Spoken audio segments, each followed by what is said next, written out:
கோடை விடுமுறை முடிந்து தமிழகத்தில் பள்ளிகள் இன்று திறந்ததையொட்டி நெல்லை மாவட்டம் பாளையங்கோட்டையில் உள்ள அனைத்து பள்ளிகளும் திறக்கப்பட்டு மாணவர்கள் ஆர்வமாக வருகை புரிந்துள்ளனர். இதுகுறித்து எமது செய்தியாளர் செல்வராஜ் வழங்கும் கூடுதல் தகவல்களை கேட்கலாம்.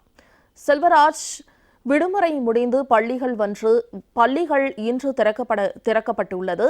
தற்போது மாணவர்களுடைய மனநிலை எப்படி இருக்கு? அவர்கள் எந்த விதமான ஆர்வத்தோடு பள்ளிக்கு சென்றிருக்கிறார்கள்? கூடுதல் விவரங்கள். நிச்சயமாக மோனிஷா, கோடை விடுமுறை முடிந்து தமிழகத்தில் இன்று பள்ளிகள் திறக்கப்பட்டு உள்ளது. குறிப்பாக தென்னிந்தியாவின் ஆக்ஸ்போர்ட் என சொல்லக்கூடிய பாளையங்கோட்டை பகுதியில் இன்று சுமார் 200க்கும் மேற்பட்ட பள்ளிகள் இன்று காலை என்பது துவங்கப்பட்டுள்ளது.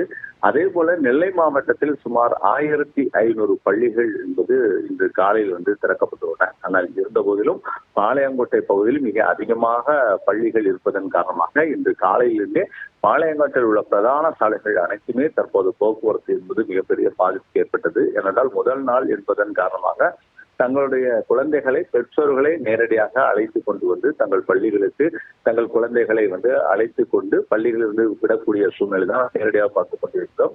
குறிப்பாக இன்று காலையில் இருந்தே சொல்லக்கூடிய பாளையங்கோட்டையில் உள்ள அரசு பள்ளி, அரசு உதவி பெறும் பள்ளி மற்றும் தனியார் பள்ளிகளுக்கு மிக அதிகமாக தங்களுடைய மாணவர்களை தங்கள் பெற்றோர்கள் அழைத்து கொண்டு வந்துள்ளார்கள். குறிப்பாக பாளையங்கோட்டையில் உள்ள பல்வேறு பள்ளிகளில் சிறிய குழந்தைகள் பள்ளிக்கு வரும்போது அவர்களுக்கான இந்த முதல் நாளாக துவங்குவதை ஒட்டி அவர்களுக்கான சாக்லேட் என்பதும் வழங்கப்பட்டு கொண்டு வருகின்றன.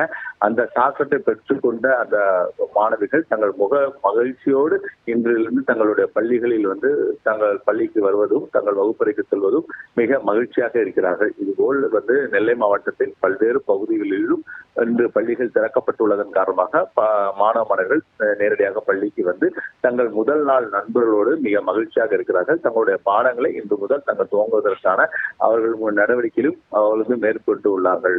மோனிஷா. செல்வராஜ், தகவல்களுக்கு நன்றி.